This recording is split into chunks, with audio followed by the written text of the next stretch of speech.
What's good, YouTube? It's KB with JusDueBoxing, back with another video.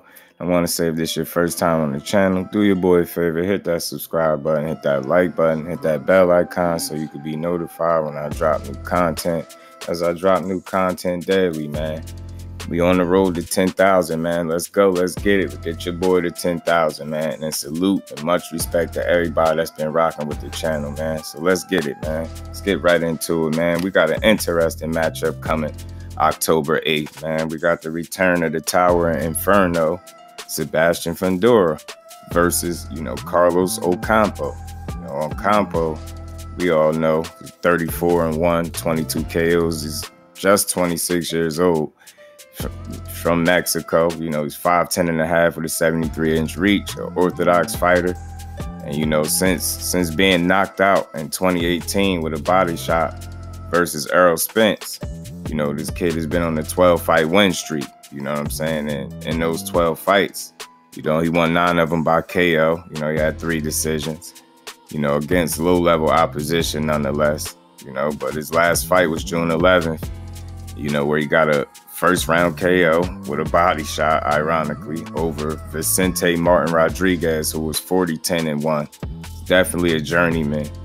And, the guys that he's faced since facing Errol Spence have been nowhere near on that level. So I don't think he's done himself any favors by fighting a bunch of fringe contenders and journeymans and things like that.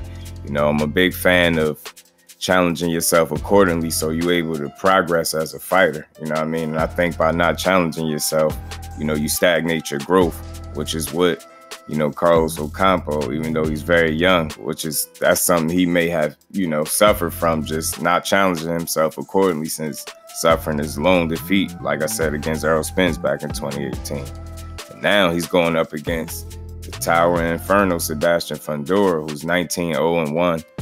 with 13 KOs, still undefeated, 24 years old. He's a southpaw, but he's a 6'5.5" southpaw with an 80-inch reach. This dude got the reach and height of a heavyweight. He's fighting out of California. We all know his last fight was April 9th, where he fought the 24-1 Erickson Lubin in a war, man, a great fight. And, we all know he got the stoppage and gave Lubin his second stoppage defeat on his record. You know what I mean? He stopped Lubin in the 9th round, but he was definitely tested. And, Lubin was able to drop Fundora in the 7th after getting dropped in the 2nd.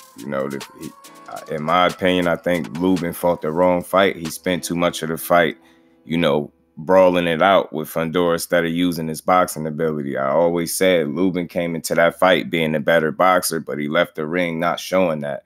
And I think by him, obliging Fundora and fighting so much on the inside, that's Fundora's strength. That's his bread and butter. Despite his height and his enormous reach, he doesn't use them very well at all. And he likes to brawl it out, and he likes to get in close and work. And by Lubin electing to do that, I believe that was the wrong style of the fight. I believe he should have mixed it up more. And because of that, he suffered a lot of punishment, a lot of damage to his face. And, he looked real bad in there. It changed his face, but it's definitely not a loss that you hang your head on, because he went in there and he fought like a real dog, a real champion, man. He just was, outgunned by the slightly younger, SEBASTIan Fundora. Now the scorecards even let you know how close this fight was. It was 85, 85, 84, 85, and 84, 85. So, up until that stoppage in the 9th round, it was definitely a close fight. It was back and forth. Like I said, Lubin managed to, knock the big guy down in the 7th round. And it was when he was boxing. You get what I'm saying? So I think he just chose the wrong fight.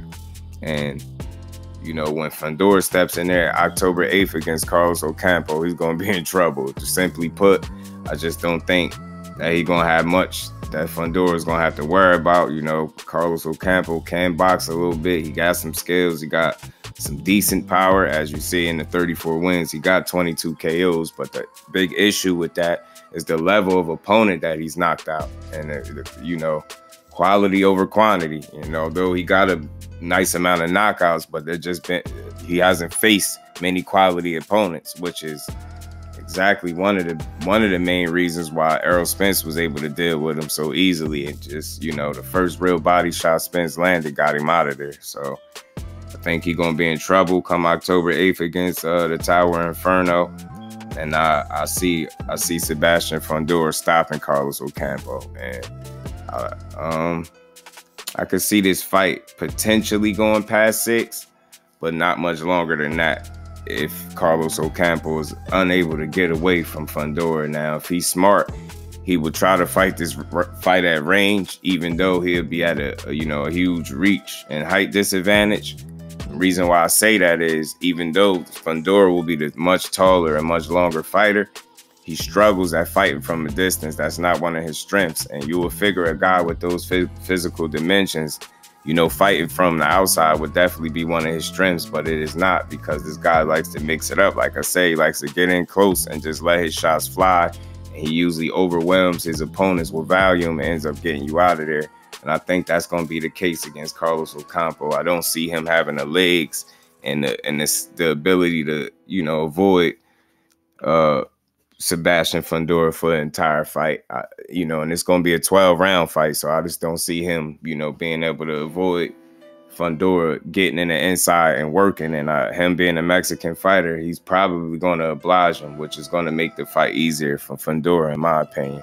It's going to make it either a long or a short night for Ocampo, depending on how he approaches this fight. I hope he's smart enough to come in there and try to box and move and make Fundora work and earn everything he gets. The minute he becomes a stationary target is when it's going to be all bad for him, and Fundora is going to let his hands go. Like I say, he will overwhelm him. He got some nice uppercuts in there. The kid can box to some degree. It's just boxing from a distance is not his strong suit. You know what I mean? He's still young. Maybe Ocampo was able to take advantage of some of his inexperience or something like that. But again, when you're fighting low-level opposition, you're not doing yourself a favor. So again, I think outside of Errol Spence, you know, Sebastian Fundora, even being a young 24-year-old fresh on the rise, will probably be the second best opponent that Carlos Ocampo faced, outside of Errol Spence being the absolute best. So I think he's going to be in trouble October 8th. I think I'm leaning towards, you know, Sebastian Fundora to stop Carlos Ocampo and, you know, move on to the next fight. You know, Carlos Ocampo, I think, is going to be outgunned, and it's going to show, maybe from the opening bell all the way up until the stoppage. But I don't think this fight goes 12 rounds, man. But that's my just due on it, man. Y'all get in the comment section. Y'all let me know what y'all think. Y'all let me know if I gave the Tower Inferno Sebastian Fundora and that boy Carlos Ocampo their just due, because that's what I do over here at JusDueBoxing. To the next one, I'm out. Peace.